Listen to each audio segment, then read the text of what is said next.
I cannot wait for this episode of the Elite Recruiter podcast because we're going to talk about one of the things that is on the mind of every single recruiter out there, artificial intelligence. And first of all, is artificial intelligence going to replace the recruiter? We'll see on that. But most importantly, do you see the recruiters out there still using phone books every day? Do you see the recruiters out there still using fax machines?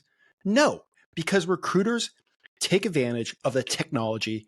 They grow, they evolve, and they change to make more placements and take care of their clients. That's why I'm super excited because we're going to do an actual in-depth conversation about AI and not just like the surface level AI stuff that we always talk about. But I have Khaled Hussein, who is the CEO of Betterleap, which is a pretty killer tool. Like as a personal fan, I actually invited him onto this podcast to talk about this because all these companies are talking about AI, and I really feel like a lot of them are just kind of like just a back-end chat GPT API integration. Him and his team are actually making AI happen for recruiters. So I'm excited about this episode, and we're going to talk about what is going on in the future of recruiting. So welcome to the episode. Thank you so much. What an intro. I'm really, really excited to be here. I appreciate it. So real quick, before we get started, what is Betterleap and how did you get into the wonderful world of recruiting?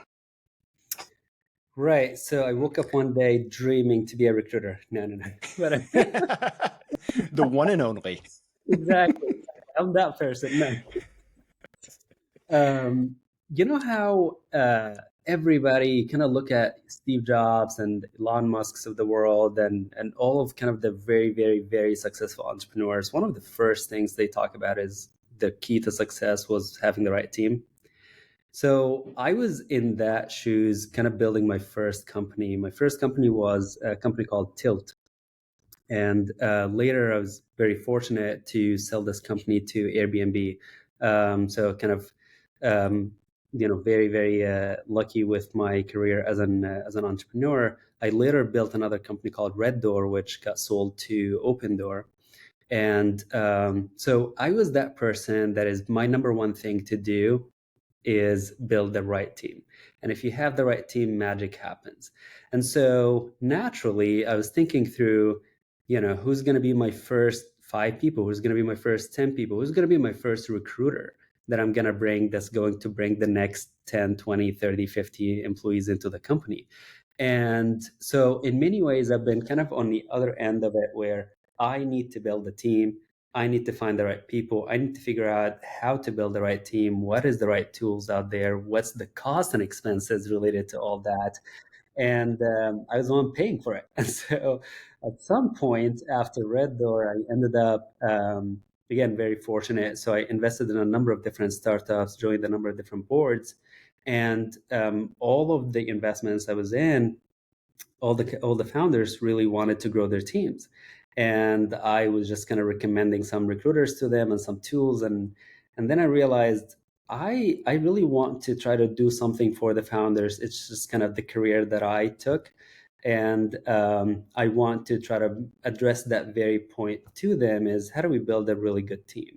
And that just kind of got me interested in the recruiting overall. There was a really funny meme about, started in recruiting and took 2 steps and just fell.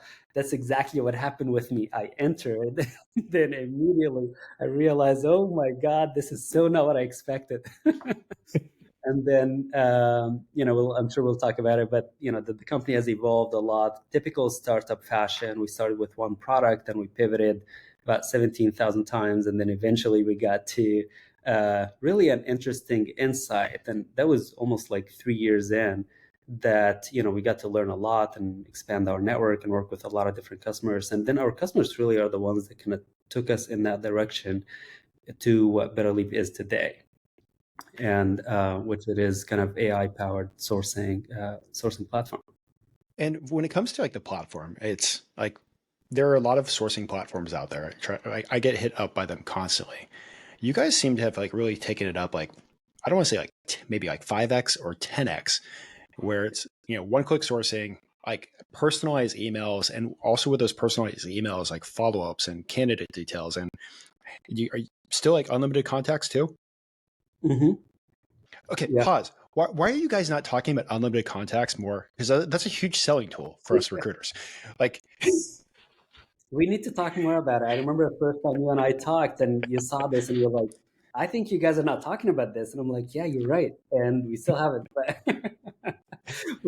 we keep the team really small. And honestly, it's been okay. So on the other side of, when you start in recruiting, you kind of get humbled a little bit. But then on the other side of it is when people love you, they really love you, and it's just kind of they spread the word. And we've been very fortunate. All of our growth so far and the company has been inbound and referrals. People try out the platform and they're like, oh my god, this was really great.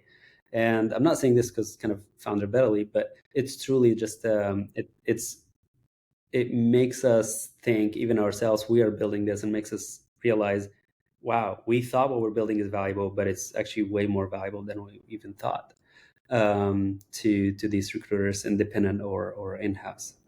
Yeah. And kudos to the love that you guys are getting. Cause trust me, like recruiters, we could be a nasty bunch. Like we could be mean. Like if the software sucks, trust me, people will say it. But I'm working on like another update for another article on LinkedIn, and I was asking like, hey, what are you guys using for artificial intelligence? And people are like, Betterleap is awesome. Betterleap is awesome. Betterleap is awesome. So Very cool. it's cool to see the kudos out there for a Very, product that actually works for recruiters. yeah, and it's a really good signal as kind of founders that to think through product market fit and kind of looking through, are customers really talking about this, or are we just kind of, we think we built something useful? You know what I mean? And in the beginning, the customers, recruiters were very, very honest with our first iteration, or the first product that we pivoted away from, and the feedback was not good. I mean, it was good in hindsight, but wow, it was, we worked really hard on this, and recruiters were like, what is this? But then later, that just kind of transitioned into something that's truly phenomenal. And I feel like we're going to probably weave Betterleap into the conversation. But when it comes to like artificial intelligence in recruiting, I guarantee you most recruiters are using ChatGPT for important stuff like saving time on emails, writing job descriptions, and I know a lot of times like, hey, we're now using AI, and that's a tagline. But like when it comes down to it, like how should recruiters be using artificial intelligence to increase their output and make more placements? Yeah. So and I really was doing another talk on this. AI in recruiting has evolved quite a bit, and I think a lot of recruiters they may have been using AI in different shapes or forms, and they just weren't really aware of that. And I really want, and I'm glad you asked me this question. I really want to create almost a taxonomy for what AI in recruiting looks like, and so historically, what happened is the first evolution of AI in recruiting was related to what we call recommendation system. And so that is recommendation, and the most common application of recommendation systems are give me similar candidates to this candidate. And Mm-hmm. so what we see a lot of platforms like, hey, we're AI platform in recruiting, and you give them a candidate and they give you 10 like him. And that was one of the initial applications. And then honestly, that application ran into a lot of different problems, whether it's bias, as we know, and a lot of regulation, a lot of different problems, if it was even accurate whatsoever. And so this was pretty problematic application of kind of AI. It still is alive today, but it is one of those early applications. And then comes GPT and brings in another wave of AI. And we see the second kind of pillar. So you have the recommendation system, and the second pillar is the generative AI. And so you see a lot of people using that for writing emails, writing job descriptions, outreach responses, or summarizing interview notes. And so there's actually a lot of, and it's super, super, super helpful. And if recruiters are not leveraging that technology, they really should. Um, and with the nuances of like, hey, this is generated by a computer, so you have to actually look at it. And so the third wave of AI into recruiting, and it's one of the things that I think Betterleap is very kind of uniquely positioned and early on to offer this to all of our customers, who kind of call the natural language sourcing. And so that is basically applying the AI technology as a search algorithm within the sourcing technology and the sourcing database that we have. So in many ways, what happens in all of the recruiting platforms today is you have these filters on the left-hand side, and you use the filters, and And if you really are trying to be just even a little bit more creative beyond the filters, what the filters are giving you, you're out of luck. If you don't have the filter, you can't use whatever idea you have. That's it. With natural language sourcing, it kind of goes beyond that, and it allows you to use AI to expand on what am I actually sourcing for and get creative. So one of the examples we see, I think, give me engineers within 30-minute drive of Google HQ. And Google HQ is not an address, and the platform has to know what that means and give you a whole kind of radius around that pinpoint and expand on that search. And Wait. that, Hold, break this down like I'm a 5-year-old, okay? yeah. So I can like now with NLS, natural language search, Mm-hmm. I can type in find me a XYZ engineer within a 50-mile radius of Google HQ, and it will actually find me candidates. Yes, not just it will find you candidates, it's going to show you how it's doing that. So that you know it's not black magic. It's actually using AI to make this happen, where it's going to show you, okay, within 50-mile radius of Google HQ, you'll have to understand Google HQ location, and then it will give you all the cities that are around that. It will give you the breakdown of the number of, the engineers within those cities, and then it will sort them for you and start to show you the results. And also will kind of expand on that title, because you just said, give me engineers, and that could mean 20 different things. So it's going to expand on that for you. And all you had to do is just say 7 words. Wow. So the 7 words, like how many candidates pulled up on that? I know. I wish we could do a demo. That would be awesome. But yeah, and it's really incredible to do that. And then filters come in to do what they're actually really good at, which is now filter down from, let's say that result was 5,000 people to the 200-300 people that you may want to contact. And that's kind of the power of combining natural language search with the filters. But when you think about it, you step back a little bit, you think about this application, you think about the generative AI, you think about the recommendation system, and the overall picture of what recruiting looks like with the introduction of AI is so different than before these three, where I just Mm-hmm. have my book or whatever, or I'm kind of using LinkedIn or Indeed, and you're done there. So I mean, that's what makes this really, really exciting kind of next phase. and then, like just to clarify for the listeners, Betterleap, once you have that NLS search, natural language search of, something basic, your system can do what with those people after it? So exactly. So the system, Betterleap, we call it, is a sourcing and outreach platform. So once you run that search, whether using the filters or natural language, and you get the candidates that you want to reach out to, you simply kind of you create a sequence, you create an email automation, and you can use Betterleap to automate your outreach to those candidates. And you can even use the platform. We have an AI assistant that helps you craft out that message, and you can personalize it further from there.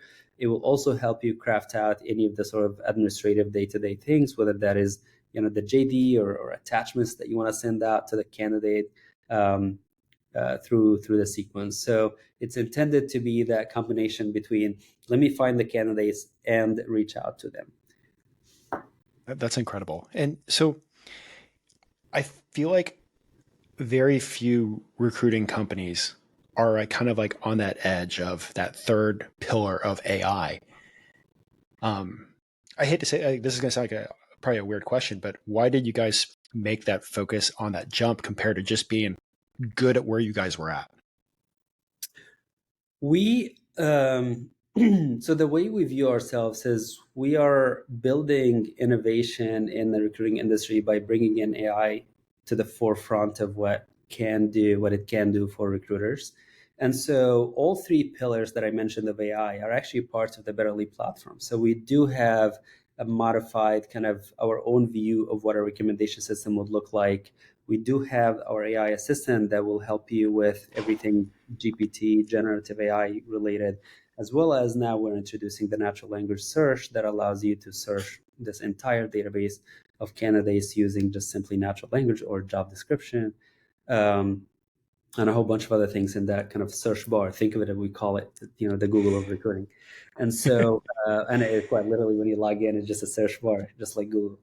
And you can expand from there. So we view ourselves as that our kind of differentiation and edge in the industry is we come from a very heavy tech background, and we work with a lot of different recruiters, and we partner with a lot of different recruiters, and so we build with them. And what we want to do is we want to give them the tools to 10x their productivity, and truly 10x, not just as a marketing thing.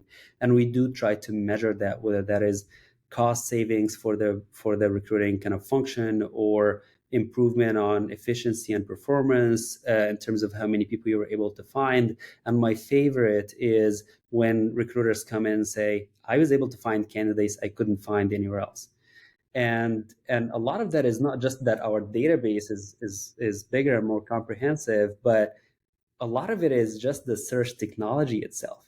And that's what we kind of pride ourselves on, is we believe that we built a much better search technology using natural language search, and then we combine that with the filters than a lot of the existing platforms.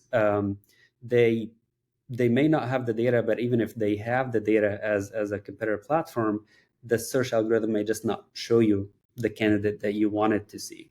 And that's where we kind of come in as a differentiation platform.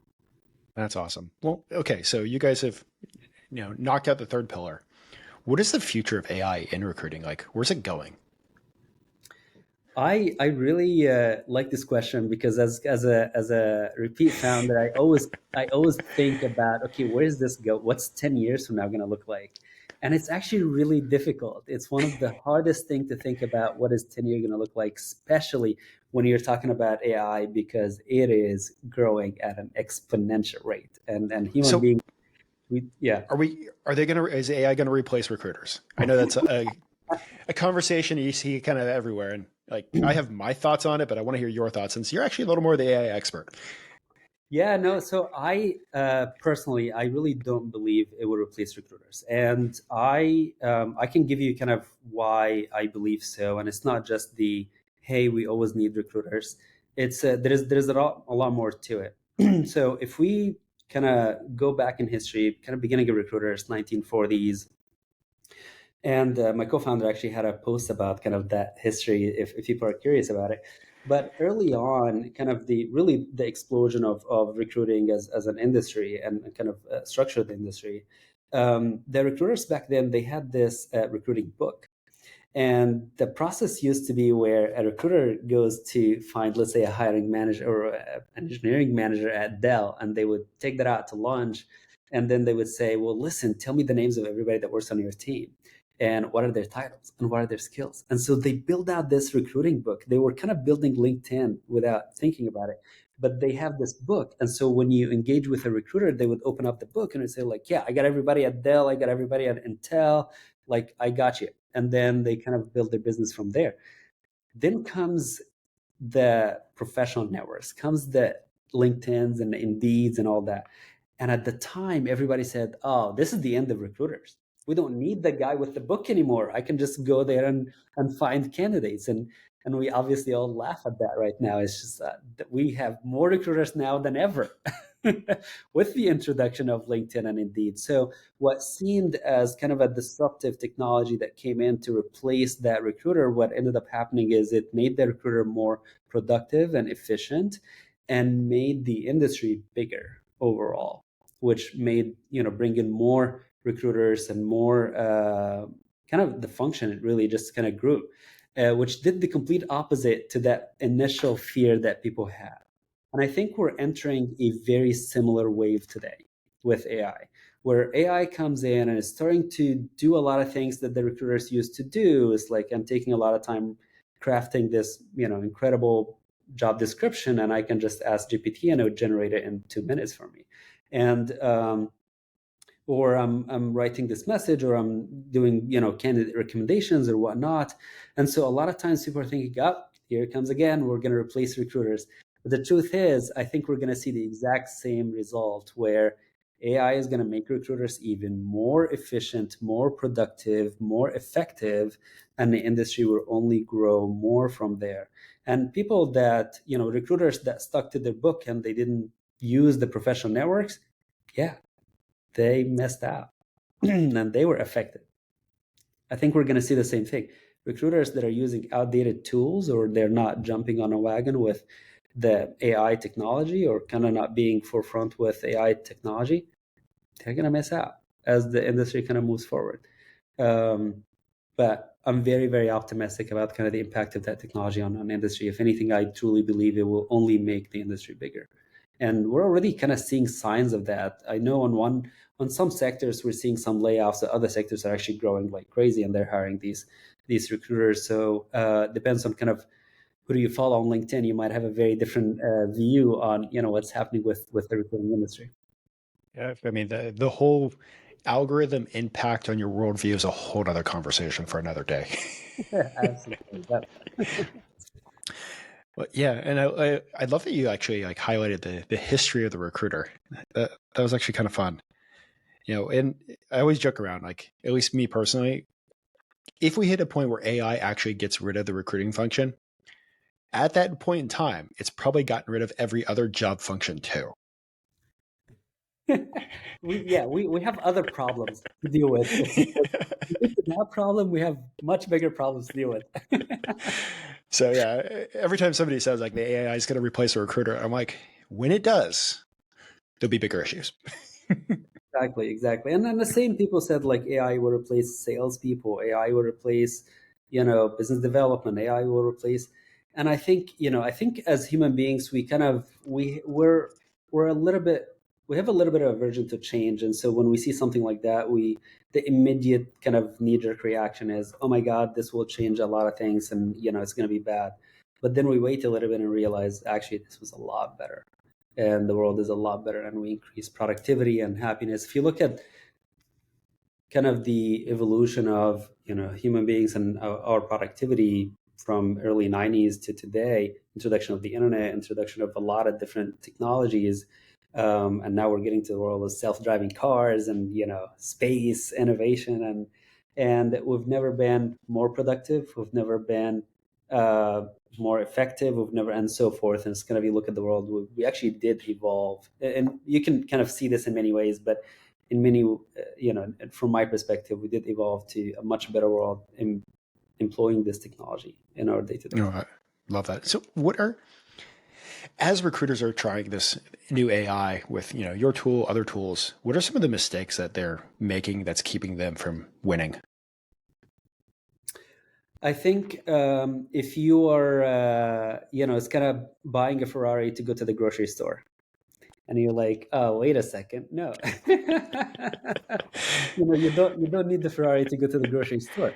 And so I think you can take this on a track, and I think that's where I do see some of the early mistakes are you're using the technology in a way that was old way of thinking, and so you apply the same way of thinking on the new technology as opposed to reshape how you're thinking. So you see, for example, and actually we see this even today, some people that booleans, personally I'm a big fan of booleans. I know people kind of bash it all day long, but it is an intellectual property of recruiters, so I have a lot of respect to that. But you don't need 7 pages for running a query that you could do today with natural language source for like 1 line. You know what I mean? And I quite literally would generate. So one of the things we actually want to do is show people, here's this line and here's the equivalent Boolean. And so if you're using natural language search, we see this today where people copy their Boolean into the search bar. I'm like, it does work, but it just kind of, you're still thinking about the old way, and then you're trying to apply the same thing in the new technology. And I do think it needs a little bit of kind of, let's step back a little bit and think about how to use the technology in its new way that it's designed for. There is definitely backward compatibility, if you will, but I do think it would require a new way of thinking. I'm glad I asked that question. I actually didn't even think about that, because there are times where I'm using my good old Boolean string into something, and it's just one of those things. Like every now and then, I'm like, I know the computer's smarter than this. It's See, smarter it's than me. a Why? muscle memory. It's a muscle memory. It's like we're so used to, let me just copy my bullet and paste it here. It's a muscle memory. And you see the search bar and you kind of want to do the exact same thing, but that will get you, 50, 60% of the way there, but you're missing out on that additional 40% that really makes the big difference. Awesome. Before we move to the next part of the podcast, is there anything else that you would love to share about one, AI in recruiting, and two, Betterleap? I'm really, one of the things that kind of message I really want to send home with the audience and our customers and all the kind of the prospects as well is AI is coming in to make you really productive and very efficient, and you will see this in a lot of different tools, whether it's Betterleap or others. We happen to be, as of today, and we really say this in a very humble way, that we try to push this innovation as far as is technically possible to kind of make it give you that Apple-like magical experience when you try some of their products. And so it's here to make you much more productive and much more efficient and effective at your job. But it also requires a new way of thinking. And it's one of the areas that I'm very, very passionate about and happy to help everybody think through and try the platform at any point. Awesome. Well, jumping over to the quick fire questions, and they don't have All to be right. quick answers. Awesome. I'll try. And I think this is going to be interesting. One, because you've been a multi-founder. Two, you've actually hired recruiters. Three, you've hired like recruiters, like third-party recruiters too. So, and then now your platform, Betterleap. What advice would you give to somebody that's just starting off their recruiting career? Mm. You, I think for somebody, you need an edge. You need an edge. You need an edge against everybody else. And so that edge could be either focus on a specific niche in the industry. So don't hire any role for anybody. Just kind of carve yourself, dominate a specific niche and then expand from there. Or the edge could be that, honestly, it could be the technology that you're using and kind of I can't help myself, but you got to use the right tool for the job, and you need to use a tool that will make you 10x better than the next person pitching recruiting services. So you need to think about an edge one way or another. It could be the way you're pitching, whether it's the customers or the candidates. You need to think about an edge, some differentiation. Awesome. Same question, but for the people that 5, 10, 15, or like myself, almost 20 years in the space. What advice would you have for, long-term recruiters to stay successful? Man, 20 years in the space. Did you start when you were 5? I'm 40. Oh, but I would say kind of the flip side of that coin is you need to, the technology has evolved a lot. The space have evolved a lot. The industry has just gone through a lot of different changes, and you need to catch up with what's the latest and what's the new. And you need to be aware, learn the new tech. You don't have to use it right away, and but you have to kind of keep up to date with what's happening in the industry. It's Okay. changed. And I got another question, mostly because you've been a multi-founder, and this could help the listeners on how they're approaching things. Some of the pitches that worked to get into your door over the years, like what were those pitches that actually turned into placements with you and your team? Sincere and the sincerity and there is one recruiter. So an example, one recruiter comes to mind, and as soon as I got her email, there one email was not a sequence, one email, and I said, "Yep, let's engage with her." And I remember very vividly. And then fast forward, God, what, 12, 13 years now from that company to other companies, and we're still in touch about recruiting, and that's it. And that recruiter, her message was so sincere about my role. And she said, "Listen, I have this candidate. Here's the candidate. Here's the info. If you reach out to the candidate and you hire them, you don't have to pay me anything. That's fine. But I really think this candidate would be really good for you." And that sincerity right there next to another email from another recruiter that was like, here's a resume, and names are hidden, and this is whatever, and there was all kinds of, and I was like, that is just night and day difference between those two recruiters reaching out. And then obviously, references and all that kind of stuff is very important. But that sincerity, it was like, I really want to help, and adding value. She added value to us right away, and sincere, full value, not value with a string. You know what I mean? Not like redacted resume. It was like sincere, full value to the company. And I remember I was thinking, yeah, we should definitely engage with her. And yeah, Awesome. she did a great job for us. And another question, kind of like still on that thread. Your first recruiter that you've hired for multiple teams, what were you looking for in that first recruiter to help you guys grow and scale? It was somebody who understands our company really well, was very passionate about our company. Mm-hmm. A lot of recruiting, besides finding the candidates, is convincing the candidate to actually join. And the best way to sell is when you're passionate about what you're selling. If you're not convinced about what you're selling, it's just not going to work. And that was really, really important. I remember on our first company, Tilt, when we hired our recruiter, we wanted somebody who just lives and breathes kind of why we're building this and what's the impact of this and where this is going to go. And they would pitch the company better than me. And I was like, this is the person. And he did a great job for us. And so understanding our product, understanding what we're actually about, and then the kind of the hard skills that's kind of given, like you need to know how to source, and you need to know how to reach out, and you need to know. And so those were kind of the hard skills. But the other one was we just really needed somebody who just fully passionate about our company. I love that. And you can really just see those recruiters that are just passion driven versus the recruiters that fell into the space and still hate it. Yep, exactly. And I know that those people probably aren't listening to this podcast, but Yep.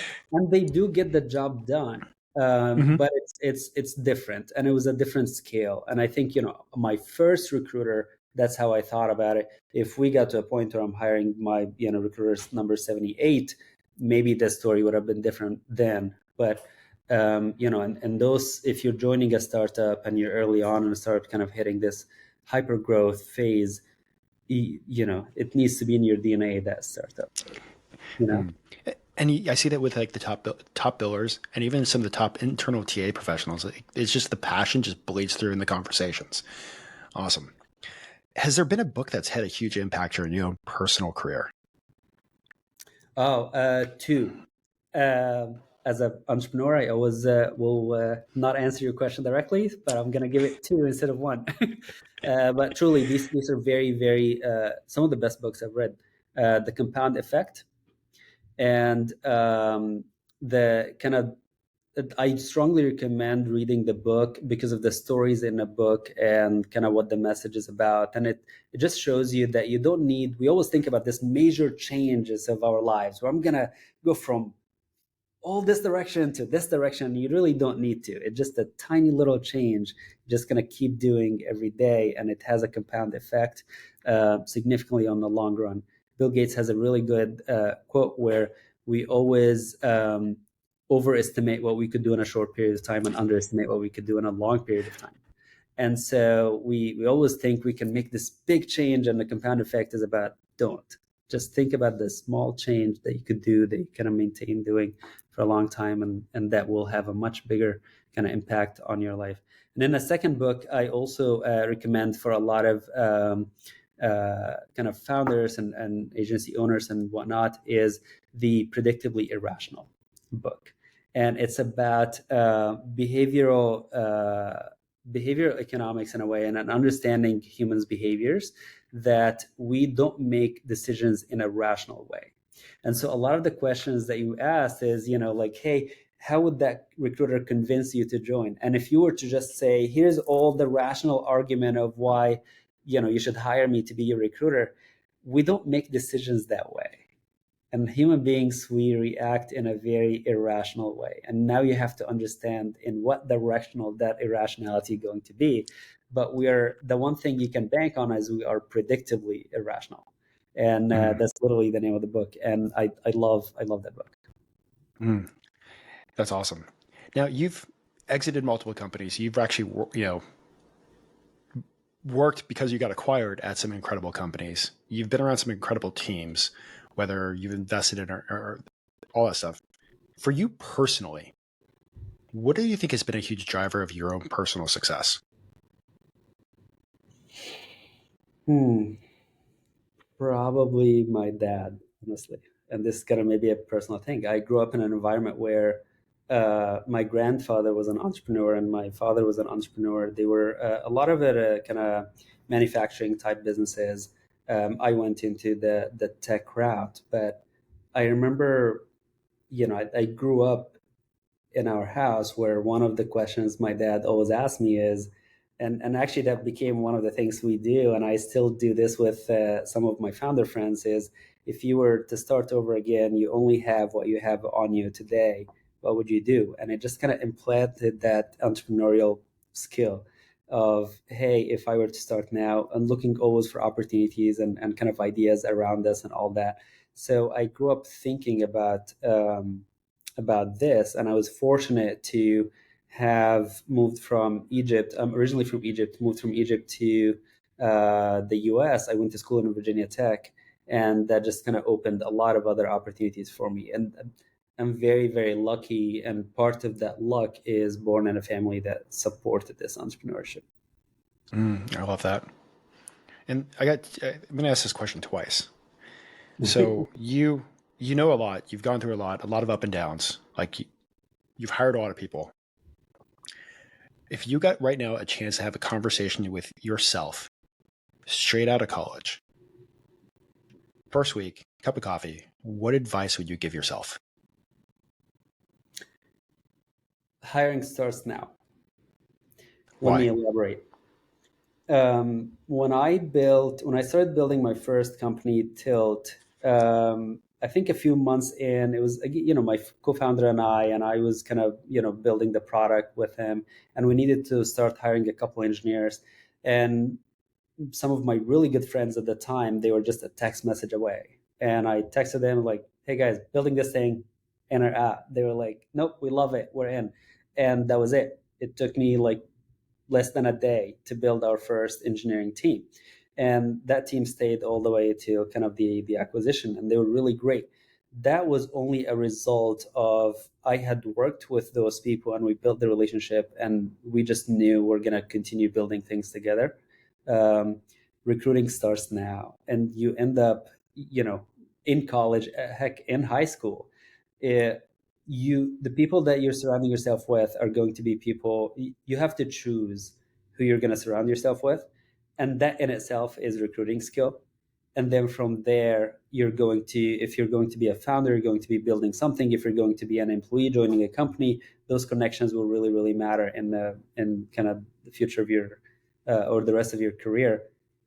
Careers, at least my career, was defined by a network and connections that I was able to build throughout kind of the years. And if I give myself advice, is start building that network as early as you can. Awesome. And it's like digging a little deeper on that. Like, what did you do with those relationships that you literally just sent them a text message saying, "Hey, I'm going to build this. You guys want in?" Because that's like in-depth relationship there. That they're like trusting you. Yep. How does a person build those kind of relationships? I was man. I thank you for asking these questions. I'm kind of digging a little bit deep. I was The way I would describe it. The one thing that I did is I was always authentic and sincere with them. I didn't connect with them because of an agenda. I connected with them because they were really good people, and I wanted to surround myself with really good people. And they kind of saw my passion and my drive, and I wanted to do something in the world. It was one of those things where I just felt like this is incredible. I can't even believe that, hey, I'm in the US. Awesome. Oh my God, I can't believe that I have an opportunity and there's an investor that wants to give me money. Oh my God, I can't believe that I'm doing this. And it just kind of, life kept building on top of that. And I just have this zest of life where I want to do something. And so they saw that, and it's infectious. And and you kind of build this trust with them, and sincerity. And I was there for them as much as I could, and they were for me as well. And it just kind of, and I continue to do that till today with people that I meet. And um, even honestly, even to be even more kind of honest and vulnerable on this podcast, just meeting you. I mean, it just we met, we connected, we started to learn about the industry, and we continue to support each other. And I don't really have um like any other agenda, really, whether I'm not trying to sell you Betterleap, if you use Betterleap or you don't use the Betterleap, or if we do this podcast or we don't do the podcast. It's more of a, hey, you seem like a good person and I follow you on LinkedIn, and I wanted to strengthen that connection. And then there we go. Here's a result from it. And but whether this came as a result or didn't come as a result, it's kind of almost irrelevant. Like I get to just choose the people that I surround myself with. And yeah. I definitely think that's you've got a thread in the conversation that like authenticity has been like a key thing over the years for you. So Mm-hmm. absolutely love that. And Yeah. got a few questions when it comes to like actually building like rec tech tools, because we do have some other founders that do listen to this podcast. And I think a lot of people like have thought about doing something on the technical side too. Yep.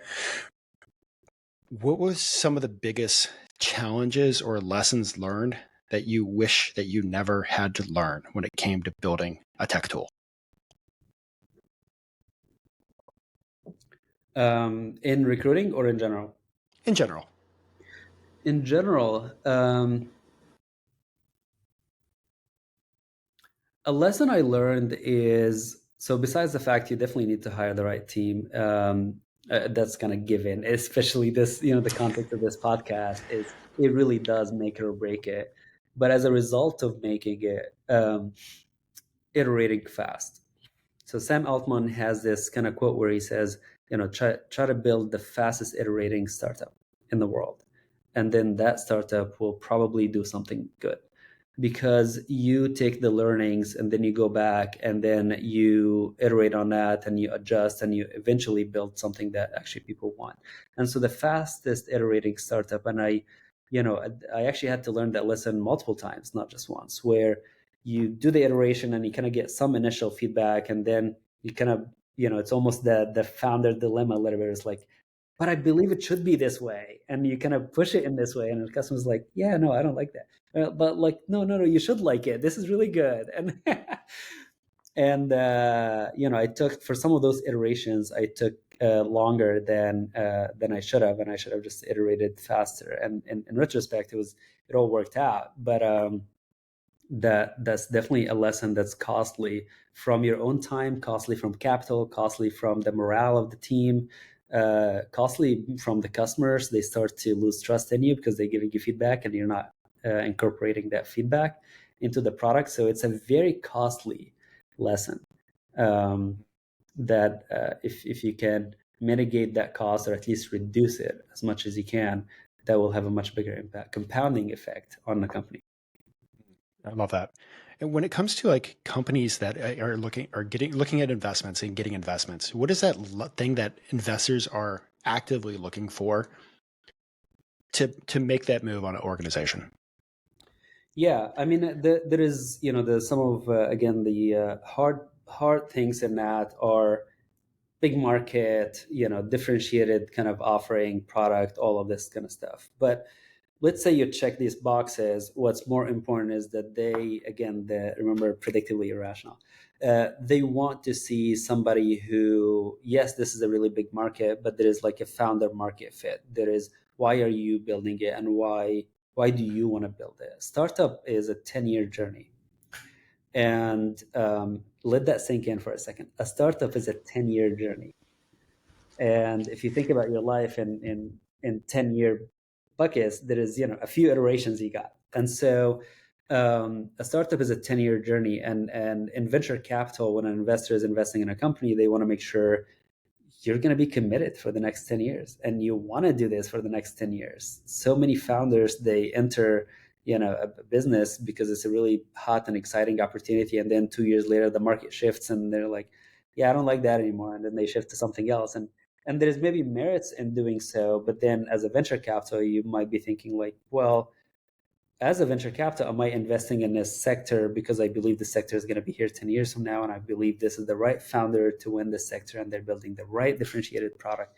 And so when you're fundraising as a founder, you need to build that story. You need to show that, why you're the right founder, why this sector, why you want to build this, and what makes your product differentiated. And if investors see this, they're more likely to invest in you. Well, I love that. And also just for the listeners thinking about that, when you're looking at your recruiting career, like think about the next 10 years too. Like I mean, whether you're founding a tech startup, founding your recruiting company, or even internally, like what is going to set your career up for the next 10 years? What are the things that you're going to do with the skill sets? How are you going to be a market fit within your organization or within the market? So you should everything perfectly fit for recruiters, but also for the tech side of the house. That's exactly right. Which is why I kind of, earlier saying you start with building the network and recruiting now, because it's a 10-year journey. And so you got to start today. It takes time, and because it's a 10-year journey, you're not going to do it on your own. You need people with you. And so you kind of, build your team. That's awesome. Well, before I let you go, is there anything else that you would love to share with the listeners? I thank you so much for really bringing me on this, and also your questions. I've done a number of other podcasts, and I really like this one. It kind of dug a little bit deeper on the personal side of things, and kind of made me think a little bit. And so I really appreciate it. If anything, I would say, being successful professionally is about, also kind of maybe tagging on this point, is about just kind of really wanting it and being very authentic in these relationships. Build the trust, it pays dividends. The Compound Effect is a great kind of book to reference this as well. Is start early on, build the trust, build the network. It has compounding effects. I have this quote that, for the founders that are listening, I have this quote where it takes 10 years to fundraise in 30 minutes.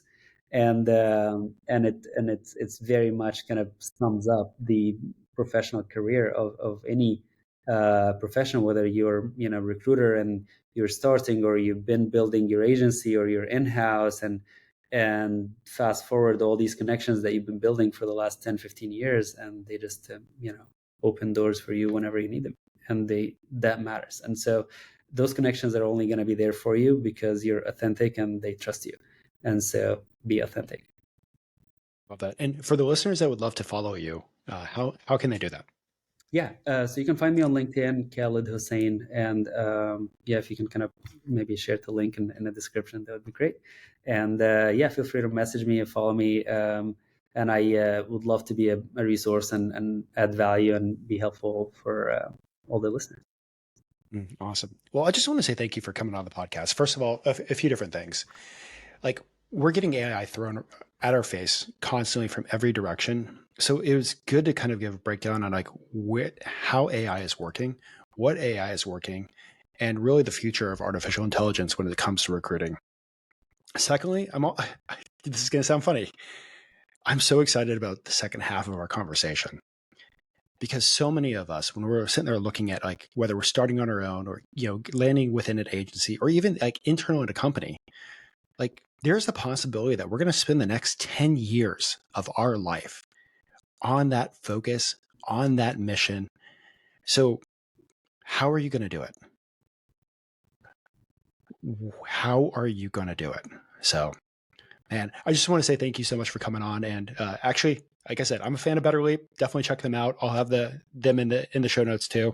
But this has been an awesome conversation. For the recruiters out there, I can't wait for you to make 2024 your best year yet. Thank you. Thank you so much.